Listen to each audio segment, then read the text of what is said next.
Friends, ఈ video చూస్తున్న ప్రతి ఒక్కరికి గాను అలాగే మన సబ్స్క్రైబర్స్ అండ్ వ్యూవర్స్ కూడా ఇది ఒక మంచి అవకాశం అండి. ఇంత మంచి అవకాశాన్ని ఎవరు కూడా మిస్ చేసుకోకండి ఫ్రెండ్స్. అలాగే మన ఛానల్లో ఒక సబ్స్క్రైబర్ అయితే అడిగారు, అన్న లో బడ్జెట్ లో ఇండిపెండెంట్ హౌసెస్ లో ఏమైనా ఉంటే చెప్పండి అన్న అని కామెంట్ సెక్షన్ లో కామెంట్ చేసి అడిగారు. ఈ ఇల్లు 4 సెంట్ల ఇల్లు కేవలం 45 లక్షలు మాత్రమే అమ్మడం జరుగుతుంది. ఈ ఇల్లును పూర్తిగా చెరువు వరకు చూసేయండి ఫ్రెండ్స్. మంచి క్వాలిటీ మెటీరియల్ అయితే యూజ్ చేయడం జరిగింది. కబోర్డ్ వర్క్ విషయంలో వచ్చేసరికి మనకి sun glass premium quality material use చేయడం జరిగింది.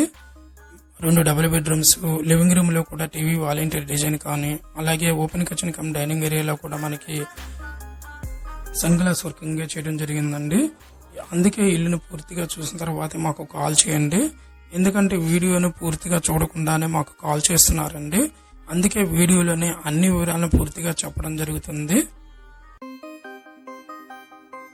డియర్ లేడీస్ అండ్ జెంట్స్, మరి ఇంకెందుకు ఈ ఇంటి డైమెన్షన్ గురించి తెలుసుకునే ముందు మన ఛానల్కి ఫస్ట్ టైం వచ్చినట్లయితే ప్లీజ్ లైక్ చేసి సబ్స్క్రైబ్ చేసుకుని మన ఛానల్ని ఫాలో అవ్వండి ఫ్రెండ్స్.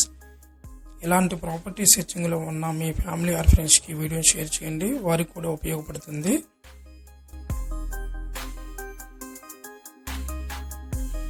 మీరు చూస్తున్నటువంటి హౌస్ ఫేసింగ్ వచ్చేసరికి వెస్ట్ ఫేసింగ్ హౌస్ అండి. ఇంటి డైమెన్షన్ గురించి చూసుకున్నట్లయితే 32 అడుగుల వెడల్పు, 55 పొడవు అయితే ఉంటుంది. 1750 చదరపు అడుగులు అయితే వస్తుంది. 4 సెంట్లలో ఈ హౌస్ కన్స్ట్రక్షన్ చేయడం జరిగింది. గజాల్లో చూసుకున్నట్లయితే 195 గజాల్లో అయితే హౌస్ కన్స్ట్రక్షన్ చేయడం జరిగింది. అలాగే మనకి ఇంటి సెట్ బ్యాక్ వైపు గురించి మాట్లాడుకున్నట్లయితే నార్త్ వైపు సెట్ బ్యాక్ వైపు చూసుకున్నట్లయితే 6.5 అడుగుల వరసంది అయితే వచ్చింది. ఈస్ట్ వైపు సెట్ బ్యాక్ వైపు చూసుకుంటే అంటే తూర్పు వైపు వెనక వైపు ఇంటి ఫేసింగ్ వచ్చేసరికి పొడవల ఫేసింగ్ అన్నాను కదా, ఇంటికి ఈస్ట్ వైపు అంటే తూర్పు వైపు వెనక భాగాన్ని సెట్ బ్యాక్ చూసుకుంటే 7 ఫీట్ సెట్ బ్యాక్ అయితే వచ్చింది. అలాగే మనకి కామన్ బాత్రూమ్ కూడా ఒకటి ప్రొవైడ్ చేయడం జరిగింది వెనక సెట్ బ్యాక్ వైపు. హాల్లో మనకు వచ్చేసరికి మెజర్మెంట్స్ చూసుకున్నట్లయితే 10x17 మెజర్మెంట్స్ అయితే ఇవ్వడం జరిగింది. మాస్టర్ బెడ్రూమ్ మెజర్మెంట్స్ కూడా చూసుకున్నట్లయితే 12x13 మెజర్మెంట్స్ అయితే ఇవ్వడం జరిగింది. చిల్డ్రన్ బెడ్రూమ్ మెజర్మెంట్స్ కూడా చూసుకున్నట్లయితే 10x11 మెజర్మెంట్స్ అయితే ఇవ్వడం జరిగింది. మరి ఈ హౌస్ లొకేషన్ ఎక్కడ ఉంది, ఎంత ప్రైస్ చెప్తున్నారనే కదా మీకు ఈ డౌట్స్. ఈ హౌస్ లొకేషన్ వచ్చేసరికి ఆంధ్రప్రదేశ్ పల్నాడు డిస్ట్రిక్ట్ నర్సాపేటలో అయితే అవైలబుల్ అయితే ఉంటుంది.